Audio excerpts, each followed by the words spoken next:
Hello and welcome to the Recon Cast, a weekly topic-based podcast show that is recorded in one go and split up into 3 topics and posted Tuesday through Thursday, with a compilation going up on the Friday, and will be featuring myself and one, if not both, of my sisters, Louise and Vanessa, and within which we are going to discuss all sorts of things from games, movies, TV, popular culture, to the sort of silly stuff you might talk about with your mates, like zombies or time travel and such shenanigans. So, if that sounds like your sort of thing, then sit back and enjoy. 4, 3, 2, 1. Topic 1. Do you believe in life out there in the universe, be it simple or intelligent life? And if you do believe in intelligent life, why do you think we haven't seen any signs of them, or why haven't they been in touch? So, basically, first off, do you believe in life out there in the universe?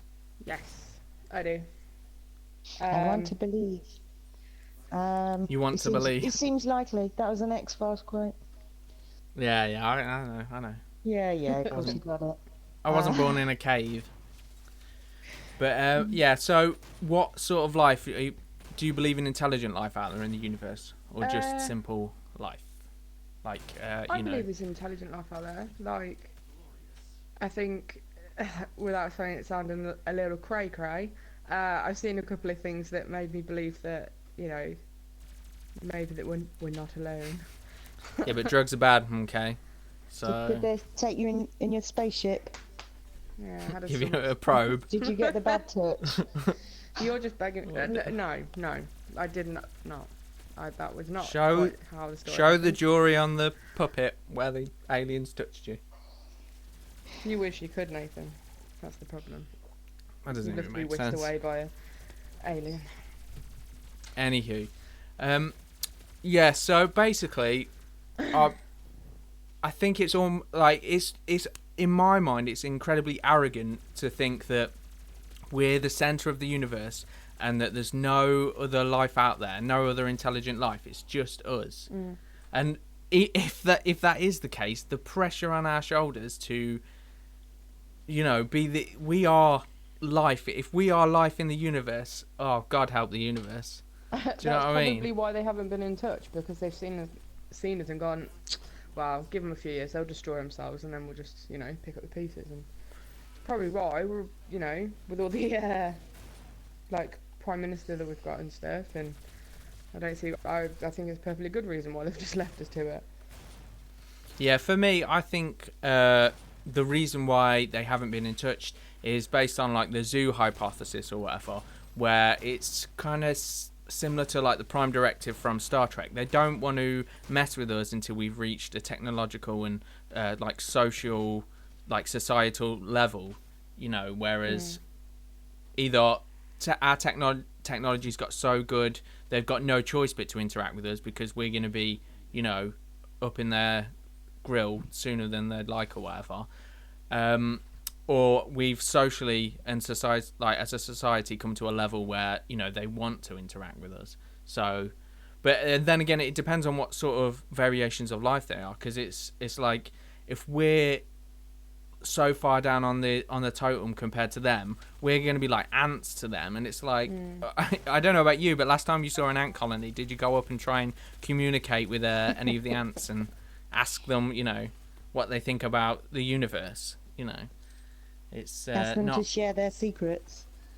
well, you know, even to be like, oh, hi Mr. Ant. I mean, you might say that, but the ant's going to be like, well, what the fuck? So I mean, that's another thing. That's like another hypothesis, that they've been sending us like responses or saying hello, and we're just so too dumb to understand what, you know, what those signals are. So Possibly. you know, they're just I read going about over our something in the newspaper today about they're planning on sending tiny satellites, loads of them out, to the Alpha Centauri system. Have you heard this? Yeah, well, I've been looking it up for my Friday news segment, and that's one of the ones. It's probably going to go in tomorrow, but we can extrapolate on it here. It's fine. It's pretty interesting. They said they're going to be roughly the size of a stamp, but attached to like a huge parachute. Yeah, is it a stamp? I heard mobile phone, but or very I'm not small sure. anyway, that will kind of send data back. They said it'd take roughly 21 years to get there. Yeah, I think I think it might be 25 or something. But But that said, there's nothing to say that it's not transmitting data along the way. oh yeah. Well, what they're doing is they're not going to do one because like these satellites or whatever it is, these drones they're trying to send, they're so They're going to be delicate, fragile. aren't I think it was something weird like the solar cell that's going to spread out that you were saying it's kind of like a parachute. It's more like solar panels or whatever you would on a spacecraft, but made out of like they? They were you know, a talking flexible about, material. they were talking But I about heard guiding it and propelling it with lasers. yeah, from the Earth. That's why it has to be so small. But the I remember I don't know what it was, but I was reading it. It's something like it's going to be like 3 microbes thick or something ridiculous. So it's going to Wow. be incredibly thin. This solar cell or whatever it is. So, but yeah, they're supposed to send were out. I think talking they're going to about send out bombs. like 1,000 or something, and they're going to send them not just all to this Alpha Centauri. I think they're going to send them in different directions. But it's a case of like if any micrometeorite hits, that Of you know course. it's the shotgun approach as opposed to putting all your eggs in one basket. But, It's called Operation Starshot, I think. yeah, it's a really cool idea, isn't it? Interesting. I think I forget how fast it is, but I think they're going to be going a fifth the speed of light, which is pretty cool. I mean, quite it's not fast, I'm thinking. confirmed per se, but they've got loads of scientists on board, and they've put up $100 million, or this, you know, this It's a collective or Russian whatever. tycoon, isn't it, or something? Yeah, he's probably one of the Billionaire. biggest investors.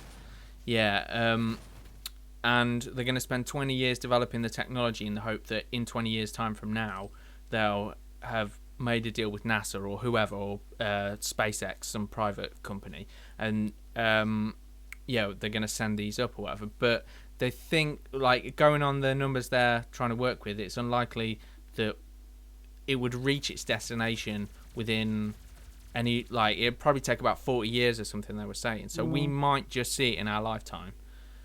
But, you know, I don't know how much of a signal we'd get back, because I don't know how long the signal would take to get back. You know, so because it takes a while to go from like Mars, but to go from another solar system, how long that would take? It probably take a couple of years to be able to receive that signal back. Pretty exciting stuff, though, isn't it? And Yeah, it's cool. I mean, if you're talking about alien life taking interest in us, the fact that we're beginning to reach out is Yeah, positive. like I have a physical, you know, appearance out there as opposed to just like radio waves and stuff, because radio waves might be completely archaic to them. It might be the equivalent of you know, 2 kids with a piece of string on a, you know, couple of Tin cans. tin cans each side to them, so they might not even use radios, so the likelihood of them detecting a radio signal. But if we're starting to get out there a little bit, you know, it's a further reason for them to take interest. But we just better hope that interest is good and it's not like Mars attacks. not men in Mars attacks. Well, that's kind of comical. We might get away with it if they're all like but I think the answer to that one's country music, isn't it? yeah. Yes. But if it's like Independence Day where they decided to take a fancy and they want to eat our brains, or, you know, give us anal probes and whatnot. That's it. It's a double-edged sword, isn't it? You never know Yeah. who you're calling. Exactly. It's like the chat roulette. And Yeah. you know what happens on chat roulette? bad There's a stuff. 90% chance of someone dick flashing pic. you, basically. Do you have much experience with this, Louis? I've just heard about Maybe- it. Maybe this anal probe thing is, you know, stands up a bit more than if it's all sexual in nature. Maybe they're just coming up to get their kicks off or whatever. You know. Well, think about it. If you've been in a tiny little spaceship for 20 years, you know, you get a little lonely. Exactly. You might get a bit bored and feel like you need to indulge it with the natives. So, I've seen Star not Trek. great. I think that's perfectly acceptable. yeah. Oh, I think it might be against the Prime Directive, but yeah. Ah. But with that, speaking about aliens and UFOs and all that, we've seen a UFO, me and Louise, when we were kids. So for me, that even more, makes it, well, we've seen a UFO, so we don't know whether what we saw was alien life. It could have been an experimental, like, plane or something. Yeah. But for me, personally, that cements the fact that there is More most going on than we likely, know.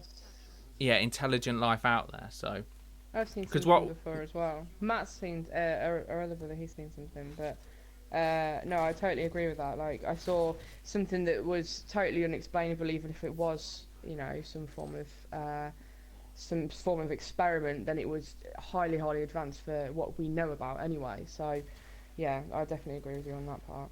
I just wish at the time period, mobile phones and cameras and digital cameras are much more accessible, because we definitely would have recorded it. Because what we saw is just unexplainable by modern technological, stances. Basically, I'll just give it a quick run through, because we've said this story to each other like a bajillion times. But basically, what we saw off in the distance was maybe, I don't know, let's say 400 or 500 meters away or something, and we were out in the back of our garden, and we saw this glowing orange light, and it was changing from different intensities from like red to white through like the orange spectrum, and it was flashing, and it was making this weird ass noise.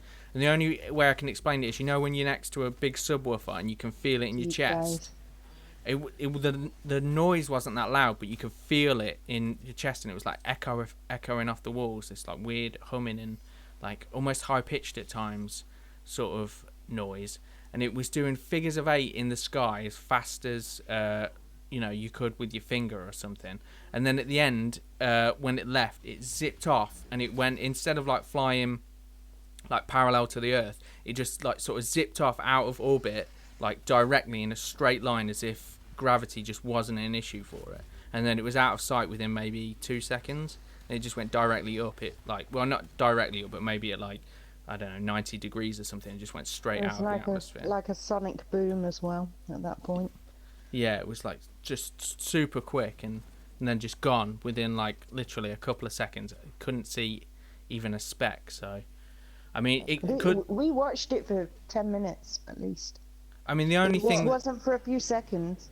The only natural phenomena that I've heard that was even close is ball lightning, and to me it doesn't add up, because ball lightning, I've never heard of anyone saying that ball lightning does figures of 8 and makes noise and then zips off into the atmosphere. And there wasn't any thunderstorms, there wasn't any odd weather. It was like a nice, calm, like summer night. So, it was hard to explain by any traditional means. So for me, it had to either have been like a secret plane or helicopter, or some sort of vehicle, experimental aircraft, or perhaps alien life of some description. But Yeah. for me, I would imagine it would be a drone, because that'll probably be the first thing we'll ever come in contact. Because if you think about it, that's probably going to be the first thing that we would ever send to be in contact with an alien race, would be a drone.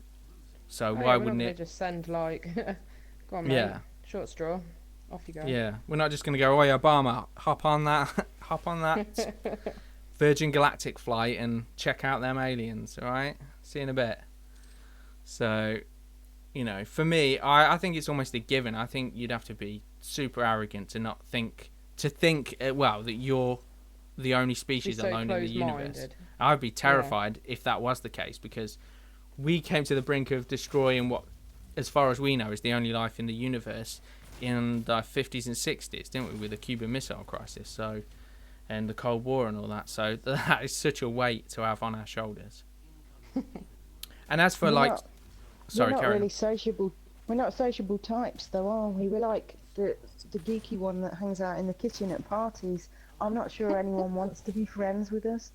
I don't think it's that. I think we're more like the poo flinger. They'll be like, because we're always getting into wars and just stuff like that. We say we mean the collective we. Yeah, obviously. But as a species, you probably want to steer clear for a while. Yeah, you talk to one person and they seem quite rational, but like in groups, we tend to panic, don't we? Yeah, and we I don't think understand something.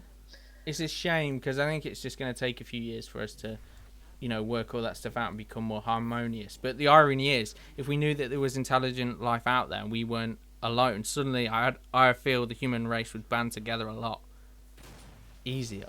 So, To kill everyone else. well, not per se to kill everyone else, but the same reasons that we go to war, we'd probably think, oh, maybe we should band together because we have a little bit more in common before we interact with, whatever this other life is. So I've heard that the religious types don't approve of the thought of life on other planets. They I think find it quite threatening. I think it depends. I forget what it's called, but there's two different types. There's those that see the Bible as a metaphor for how to live your life, and then there's those who see the Bible as, I was about to say gospel, but that's a bit too literal, isn't it? They see it as a literal thing, like everything that happened. Adam literally pulled a rib out of his chest, and thanks to God's power or magic or whatever, then brought Eve to life. So they see it as a literal thing. So it depends. The ones who don't see it as a literal thing would just see it as the alien life is also part of God's children. By God. Yeah, part of God's children. So I think it depends on how evangelical you are. So as to whether you're part of it, because there's certain people that don't believe in evolution as a thing. So they're not going to believe in. Well, they're not going to deal well with the fact that we could have discovered intelligent life on other planets. That's it, because the old Bible says that God created man in his image. So what happens when we bump into the oyster people of Nebulon 7? Yeah, but it's not going to go well for them, is it? You could easily, as long as you're not, like I said, evangelical about it, you could easily just be, well, yeah, he invented us in his image, but, for example, if I was creating things, you might do a self-portrait, but another time you might do a piece of fantasy work. Do you get what I'm saying? So it's not implausible You try that telling them you'd look that. different. So, yeah, obviously, you're going to struggle with people who are devout and see it as a literal thing, so... But I think it's quite certain that we'll find at least simple life, like germs and bacteria in our own solar system, let alone out in the galaxy. But I think for intelligent life, like I was saying, I think we're just penned off at the moment, and they're going to wait until we've developed, as a civilization before they get in contact. That's what I think it would be. So it's possible. It's also possible that we're a bit of an embarrassment. With the I don't think it's an embarrassment. I think you've got to think of it as like how you'd see a tribe in Brazil or something. They might just attack you with spears because they don't understand what's going on. I don't mean that. We're basically been used as a garbage dump, and we're some life form that's grown out of like the trash, the trash section. There's and that. They don't really want to talk about us. There's that theory, I forget what it's called. It's sperm something theory or whatever, where basically we're a tiny little asteroid with bacteria on it. Yeah, with waste products from another civilization crashed into the Earth, and then with all the basic, building blocks for life, the amino acids and everything, then life was created from that. That is I'd say theory, but I think they're called hypothesis and that. But yeah, so that is one theory. Are they going to want to be our mates when they find out we're poo people? Grown people? Yeah, but I think the theory is that quite a lot of civilizations would be poo people. Technically. That's not so bad then. At least we can hang out. So yeah, I think at least we'll all be poo people together, eh? Oh, so Safety in numbers. It's nice and harmonious. Has anybody else got any thoughts before we move on to the next topic? I was just gonna say, like, what gets me is how they go on about how like it's impossible for there to be life on other planets because they haven't got this amount of like oxygen in their their system and all that kind of stuff. But like, if we can evolve and progress into needing lungs to breathe in the oxygen and that sort of thing, why can't they have evolved in a different way? Oh, they will. It'd be probably quite unlikely that they need the same levels of oxygen and things that we do. They might not even breathe oxygen at all. They could breathe carbon dioxide or something. Crazy ecosystems that we find on this planet in deep caves and underwater. Oh, yeah. That rarely use any oxygen at all. The life that we Exactly. might find might not even be carbon based. It could be from a different element in the periodic table. So Yeah, exactly. So you know, that's all. Like, it just when they're so dead set against it, oh, it's impossible because they need X, Y, and Z. Then yeah, but that's because we've only got one sample to base our theories off, because we only know that of ourselves. We don't even know that bacteria can exist yet out in the universe. For all we know, literally life is only on this planet in an infinite universe. So it's such a small. that's a scary thought. Well, That's like There's quite there's a intimidating. quote by Arthur C. Clarke, and he says there's two options: we're either alone in the universe or we're not. And either prospect is utterly terrifying. Yeah, It's something it is. along those lines. Yeah. Gosh, both ways is quite scary. Yeah, Oh, Gosh, God, what yeah. if we are all on our own? yeah. Well, that is probably more scary because, I mean, it's cool to a degree if we actually, get out into the universe and then start, we can start developing and putting life out there over, millions of years, keeping an eye on things. But it's to get to that point that we could so easily be like snuffed out, Oh, yeah. and if we're the I only mean, ones, we're that But if you unique. think of it that way, over a longer period of time, if we do go out and colonise other planets, over thousands of years, we would be really, really different. If we were Oh yeah. living on other planets, we would change in a big way. Well, the human So- race would splinter probably into lots of different groups. People talk in the sense of evolution, but it'd probably be a more of a synthetic evolution. Like some might evolve with technology via computers and things like that, and become like Matrix-esque, and others might evolve with biological, technologies to advance there. Enhancements. So Well, I don't know about you guys, but I'd rather be alone in this world than have like a War of the Worlds thing going on. Like, I could not deal with that. well, obviously you wouldn't want to have to deal with that, but I'd much rather us not be alone, because it's like I was saying in the other episode. I quite like us to not have all our eggs in one basket and spread out into starting colonizing Mars and Venus and is it Europa? I forget the little ice moon that they think might have life on it and water and things. So. But yeah, I'd like us to spread out and not have all our eggs, because it's such a weight on your shoulders then to be like this unique thing. So yeah. That we're doing so bad at keeping afloat. Well, it's a worry because we've got too intelligent for our own good to some extent. We could easily destroy ourselves several times over by many a different means, whether it's pollution or nuclear weapons or viruses or God knows what else, So let's hope we're intelligent enough to, use this technology to make life better, not to fucking destroy ourselves. So. But hey ho.